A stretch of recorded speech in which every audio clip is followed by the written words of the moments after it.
Hi friends, ఇది 7వ రోజు. మనం ఆకుకూరలు వేసామని చెప్పాం కదా ఫ్రెండ్స్. 7వ రోజు తోటకూర, పాలకూర, గోంగూర, బీట్రూట్ ఎలా ఉన్నాయో మీకు పెడుతున్న వీడియో ఫ్రెండ్స్. మీరు తప్పనిసరిగా ఒక లైక్ మాత్రం చేయండి ఫ్రెండ్స్, మర్చిపోవద్దు ఫ్రెండ్స్. మీరు ఒకటి గమనిస్తున్నారో లేదో, నాది ఇదంతా ఒరిజినల్ వీడియో ఫ్రెండ్స్. మీరు పక్షుల కాడ ఆనందంతో కూస్తున్నాయి, అది రామచిలకలు. అవి మాకు ఇటు మొక్కజొన్న చేలు ఎక్కువ ఉండే ఫ్రెండ్స్. మొక్కజొన్న చేల వల్ల ఎక్కువ శాతం రామచిలకలు వస్తున్నాయి. ఆ మొక్కజొన్న కండలని తింటూ ఉంటాయి ఫ్రెండ్స్. అవి మీరు గమనించి మాకు ఒక లైక్ తప్పనిసరిగా కొట్టాలని అడుగుతున్నాను ఫ్రెండ్స్. ఇది మెంతికూర 7వ రోజు ఫ్రెండ్స్.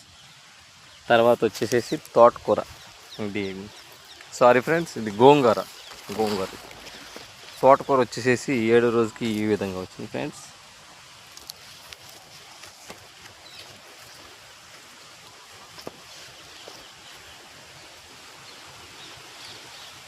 తర్వాత వచ్చేసి బీట్రూట్ 7వ రోజుకి ఈ విధంగా మొలకలు ఎంత ఎత్తు వచ్చినాయి ఫ్రెండ్స్. బీట్రూట్ ఒక లైక్ మాత్రం తప్పనిసరిగా చేయండి ఫ్రెండ్స్.